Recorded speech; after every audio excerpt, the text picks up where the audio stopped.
Olá, irmãos. Deus abençoe. Que a graça e paz do Senhor Jesus esteja conosco. Mais uma vez nós estamos aqui, preparando ou para transmitir na meditação dessa semana. E eu gostaria de fazer um pedido.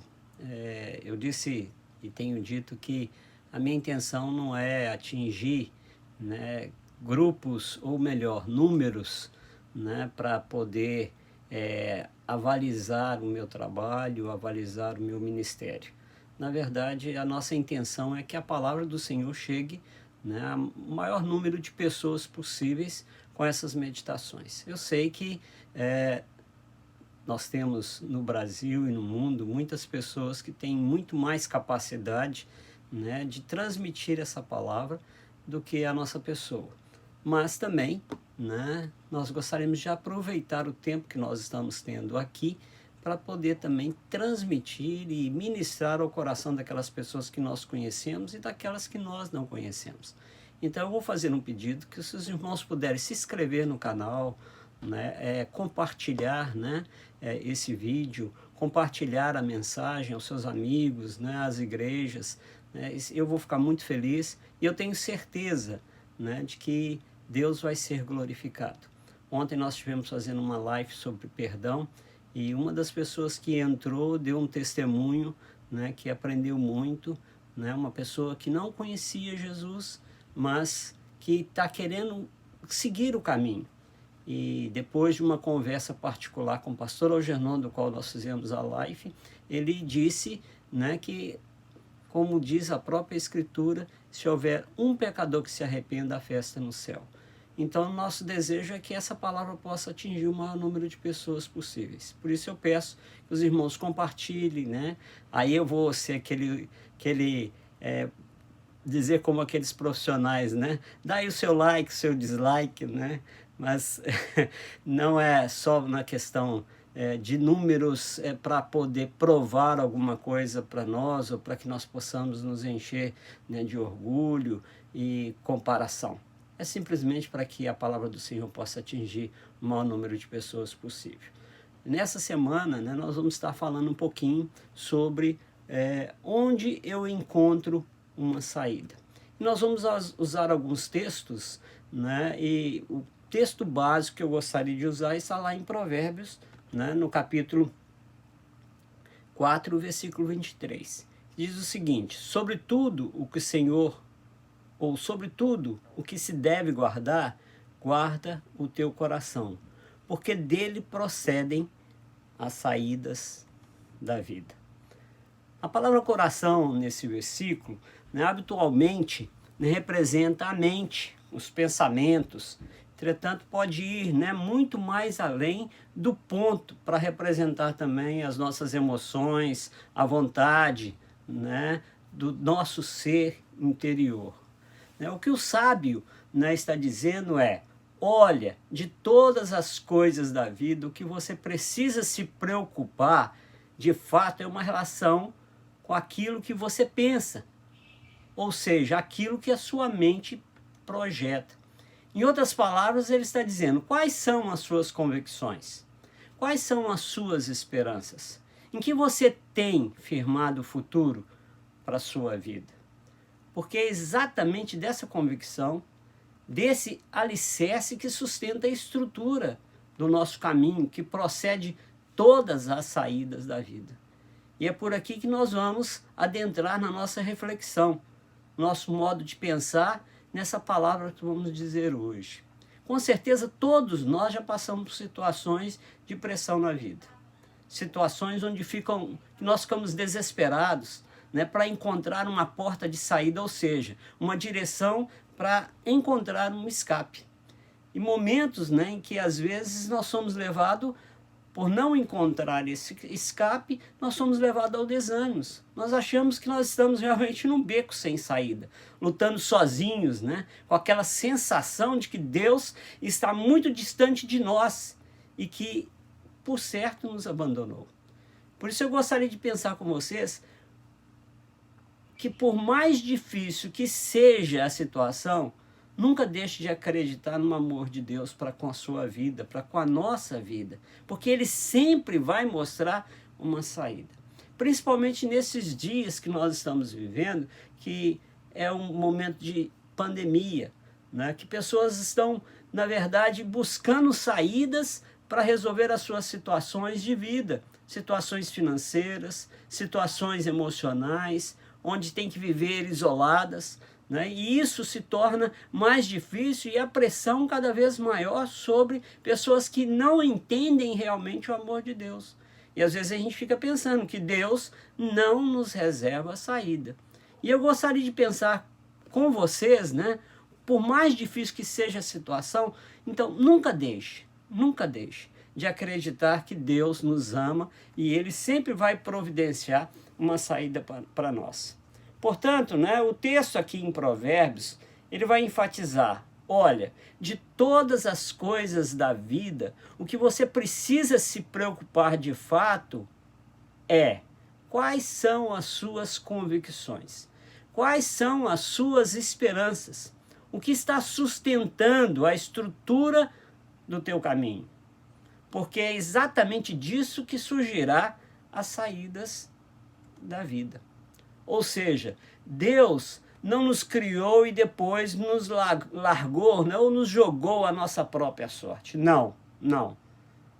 Por mais que você esteja perdido, né, tentando achar um escape, ou às vezes desistindo da própria vida, né, desistindo de Deus, você vai descobrir que algo está impregnado em você e esse algo é a existência de Deus.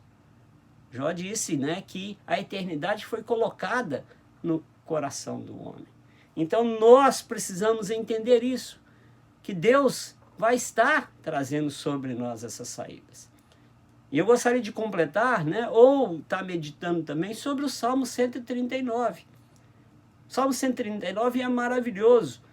E eu gostaria de ler nesse instante. Diz assim, do versículo 1 até o versículo 13. Senhor, tu me sondas e me conheces.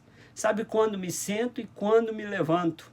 De longe percebe os meus pensamentos. Sabe muito bem quando trabalho e quando descanso. Todos os meus caminhos são bem conhecidos.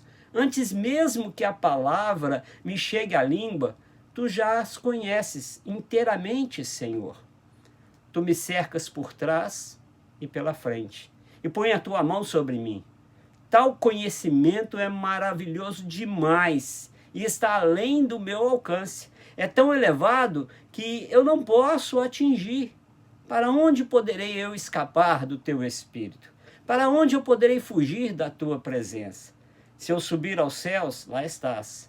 Se eu fizer a minha cama na sepultura, também lá estás. Se eu subir com as asas da alvorada e morar na extremidade do mar, mesmo ali com a tua mão direita me guiará e me susterá. Mesmo que eu dissesse que as trevas me encobrirão e que a luz se torna noite ao meu redor, verei que nem as trevas são escuras para ti. A noite brilhará como o dia, pois para ti as trevas são luz. Tu criastes o íntimo do meu ser e me teceste no ventre de minha mãe. O salmo que nós acabamos de ler é parte, na verdade, de uma lamentação, sendo uma oração de livramento dos inimigos pessoais. Entretanto, há neste salmo um certo calor devocional.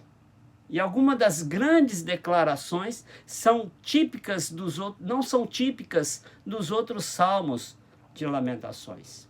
O poeta está profundamente impressionado com a onipotência e a onipresença de Deus, que são atributos do ser divino.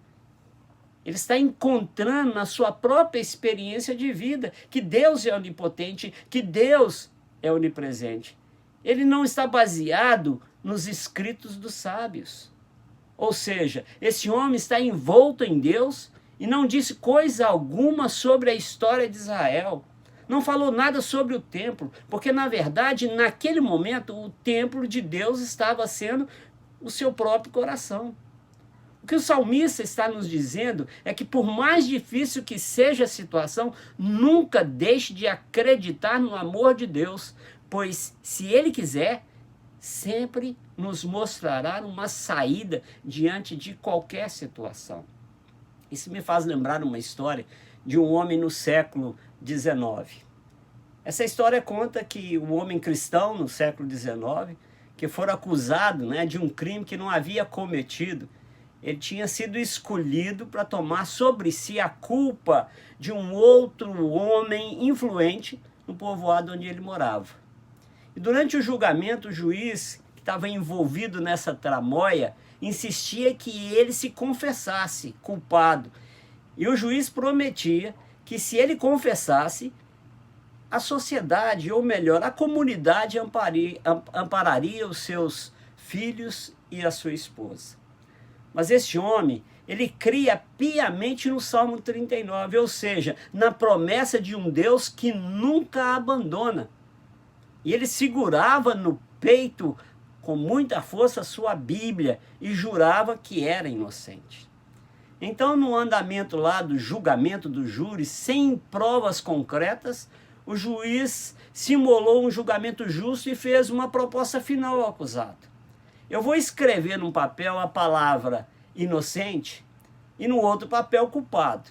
Você vai sortear um desses papéis e aquele que você pegar vai ser a sua sentença.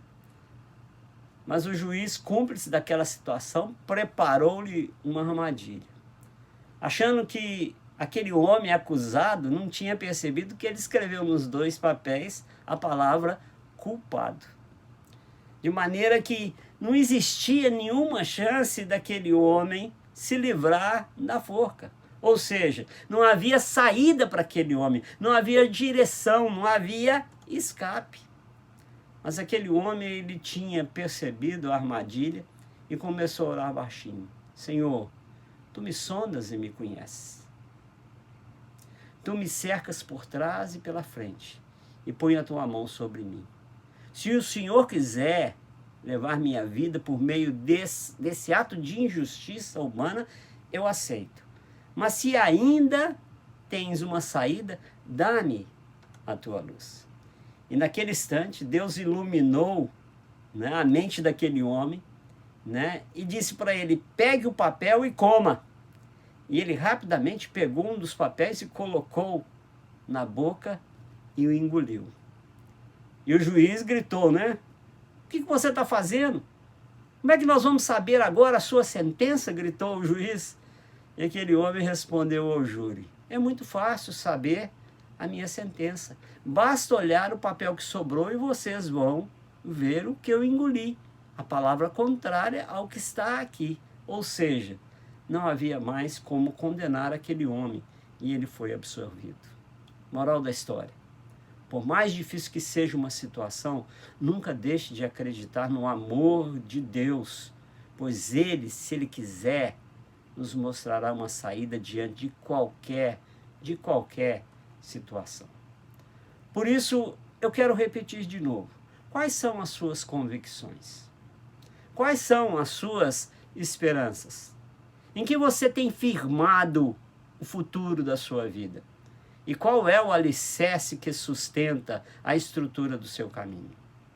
Eu quero usar um outro texto complementar que com certeza haverá de fundamentar a nossa reflexão sobre onde encontrar uma saída. O texto está lá em Êxodo capítulo 14, versículo 10 a 12, que nos diz o seguinte, ao aproximar-se o faraó, os israelitas olharam e avistaram os egípcios e marchavam na direção deles. E aterrorizados clamavam ao Senhor.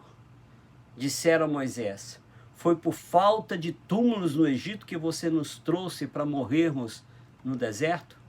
O que você fez conosco tirando-nos de lá? Já não lhe tínhamos dito no Egito? Deixe-nos em paz, seremos escravos dos egípcios, antes ser escravos dos egípcios do que morrer no deserto.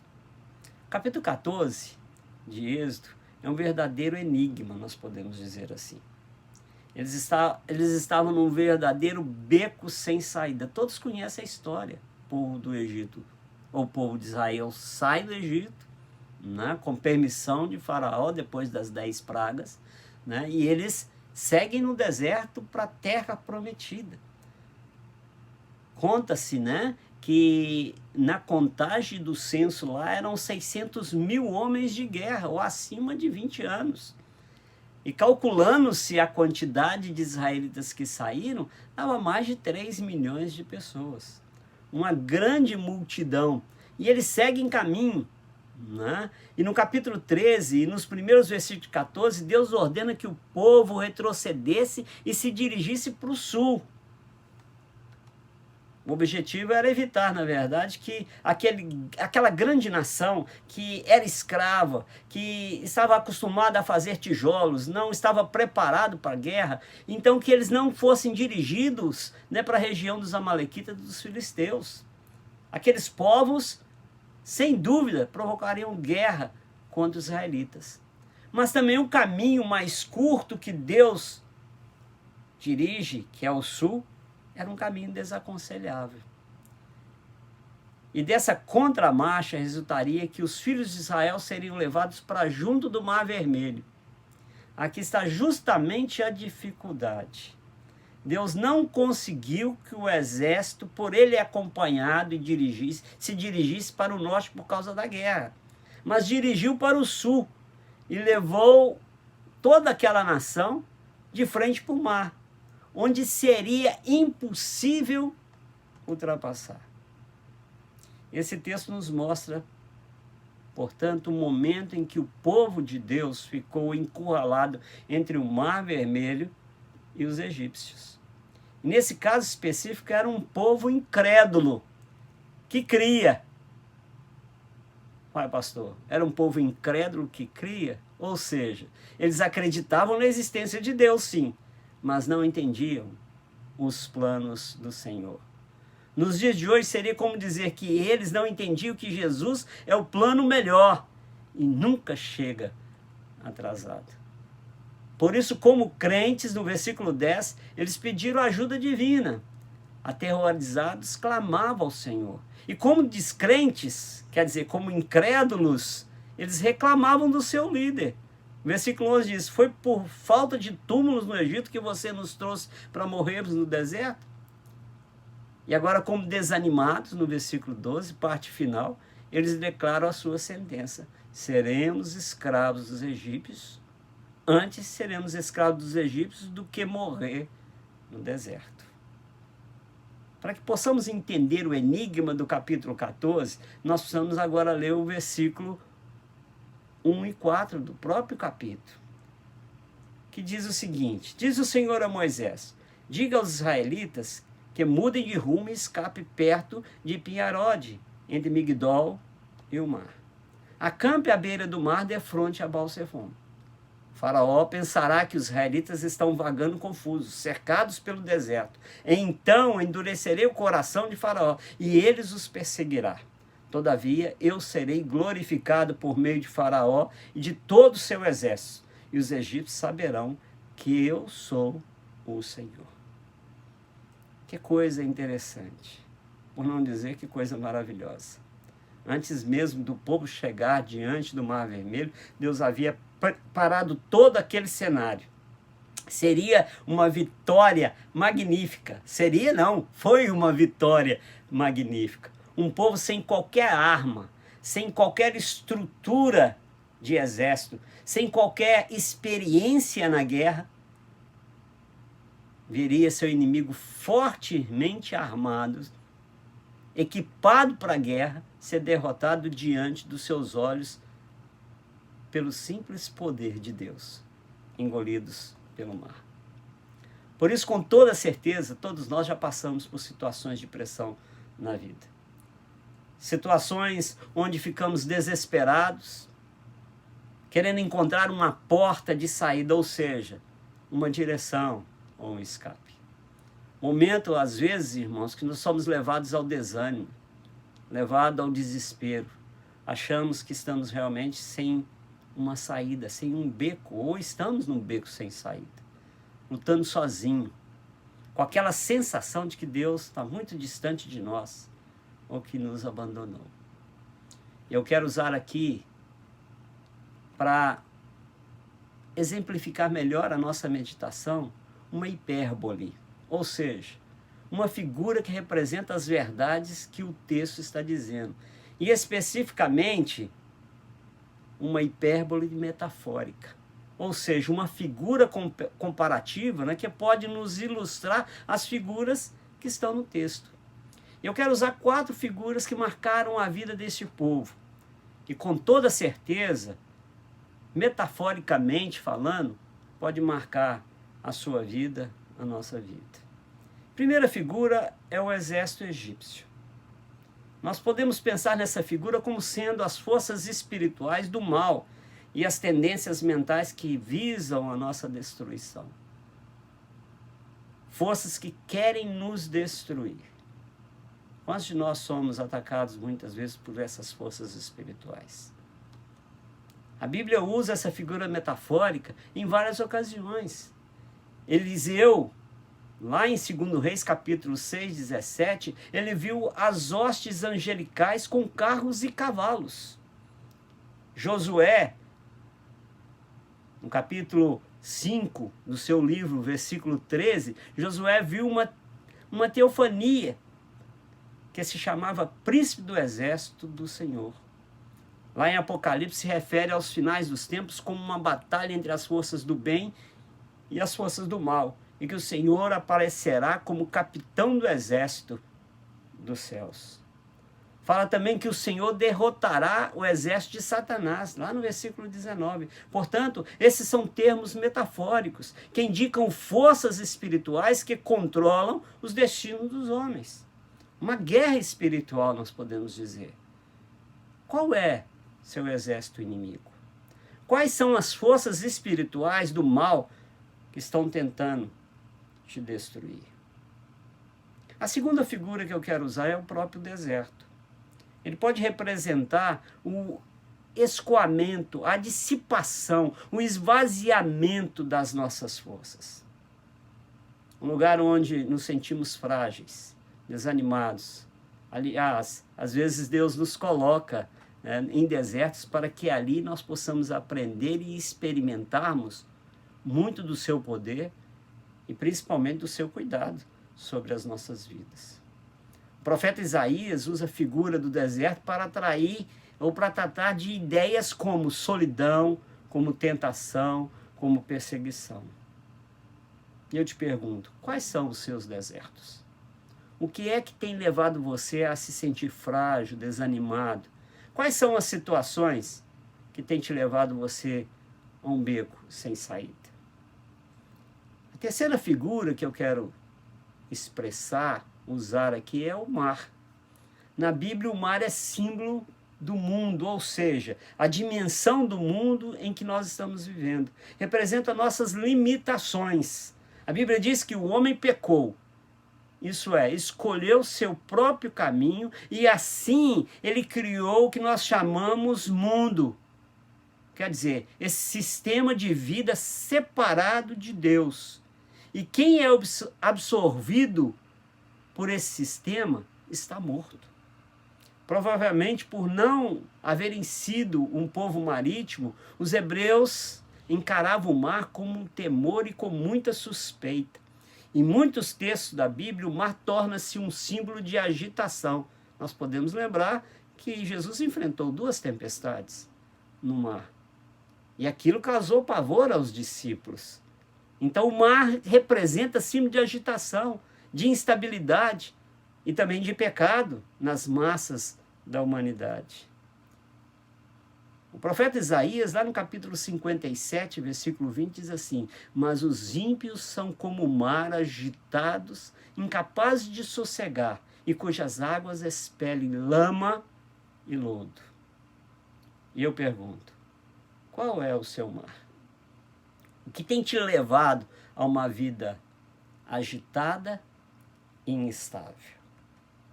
E por último, eu quero usar a 4ª figura, que é o caminho. Pelo mar foi a saída, nós podemos dizer, o caminho. Onde não se via saída, Deus proveu a saída. Deus criou caminhos onde não há caminhos. E Deus leva o seu povo aquele caminho. O caminho para o mar, mas era terra seca. Preparada por quem? Por Deus, para a salvação do seu povo. Eu quero me deter nessa última figura, o caminho. E aqui também nós vamos encerrando a nossa meditação. Os egípcios tentaram andar pelo caminho da terra seca. E eu gostaria que você prestasse atenção nisso. Os egípcios tentaram andar pelo caminho da terra seca, mas não podiam.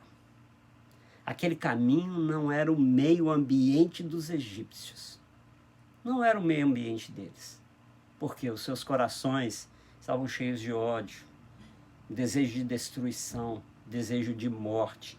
E, acima de tudo, não queriam reconhecer o plano e a vontade de Deus. Quais são as suas convicções, amado? Quais são as suas esperanças? Em que você tem firmado o futuro para a sua vida? Qual é o alicerce que você, ou qual é o alicerce que sustenta a estrutura do teu caminho? Por isso, a palavra de Deus ao seu coração é esta: Jesus é a solução do teu problema. Ele é a porta de saída das nossas crises existenciais. Ele é a válvula de escape. Na verdade, o único caminho. Ele é a luz que ilumina a escuridão da nossa alma e dos nossos pensamentos. Ele é o caminho para a vida. Ele é a saída para os nossos becos. João capítulo 14, 6, talvez seja um dos versículos mais lidos e mais repetidos entre os evangelhos, que diz: eu sou o caminho, a verdade e a vida. Ninguém vem ao Pai a não ser por mim. Como eu disse, provavelmente essa é a melhor e mais repetida das declarações de Jesus. Eu quero dizer para você, sem o caminho você não pode avançar. Sem a verdade, você não pode ter conhecimento. E sem a vida, você não pode ter vida. Por isso, Jesus hoje está dizendo para nós: eu sou o caminho que você deve procurar. Eu sou a verdade na qual você deve crer. Eu sou a vida na qual vocês devem colocar as suas esperanças. Aonde nós devemos buscar as nossas saídas? Só pode ser através do caminho que é Jesus. Eu não sei por onde você tem andado. Eu não sei por onde você tem caminhado esses dias tão difíceis. Mas eu quero dizer o seguinte, que mesmo que você esteja como aquele povo de Israel, num beco sem saída, Deus é aquele que cria caminhos onde não há caminhos. Deus é o nosso Deus do impossível. Nesses momentos que nós estamos vivendo, nessa crise que nós estamos vivendo, talvez nenhuma geração, ou da nossa geração, ninguém nunca viu igual. Tantas mortes, tantas pessoas enlutadas, tantas pessoas entristecidas, tantas pessoas afetadas, não só pela pandemia, mas pela situação. Talvez você esteja também incluído nessa lista. Mas uma coisa eu quero dizer para você: não se turbe o vosso coração. Credes em Deus, credes também em mim, disse Jesus. A nossa vida não está reservada a esta vida. A nossa vida está sendo preparada para que nós possamos viver a eternidade. E por isso, Jesus continua dizendo: na casa de meu Pai há muitas moradas. Se assim não for, eu vos teria dito: vou preparar lugar, para que onde eu estiver, estejais vós também. Que promessa maravilhosa! Que mesmo diante de toda a situação que nós estamos vivendo, nós podemos ter a certeza de que Deus tem tudo preparado, tanto nesta vida como na vida vindoura. O Senhor é o nosso caminho. E Ele é capaz de abrir todos os caminhos para que nós possamos andar e andar com vitória. Que o Senhor abençoe a sua palavra, que o Senhor abençoe esta meditação para o nosso grupo, para as pessoas que vão ouvi-la, e que nós estejamos sempre prontos para ser como João Batista, que eu diminua e Cristo seja engrandecido. Que Cristo seja conhecido através de nós. Quando as pessoas olharem para nós, nós possamos representar, iluminar e trazer desejo dessas pessoas conhecerem a Deus. Porque só assim a igreja vai estar cumprindo o papel dela nessa situação que nós estamos. Igreja, hoje, está muito mais bem representada do que há tempos atrás. Porque a igreja hoje não está limitada a 4 paredes. Temos saudade, sim, do ajuntamento. Mas isso não quer dizer que é o mais importante. O mais importante é a gente viver fora dessas paredes. Para mostrar, para apontar, para levar as pessoas que estão se achando sem caminhos, que encontrem o caminho que é Jesus. Deus abençoe a sua vida e que tenham, né, uma boa semana. E se Deus nos permitir, na semana que vem nós estaremos de novo postando, né, mais um vídeo, se for da vontade de Deus. Que a graça e a paz do Senhor Jesus Cristo, que o amor de Deus Pai Todo-Poderoso e a consolação que está no Espírito Santo de Deus esteja sobre nós hoje e sempre. Amém.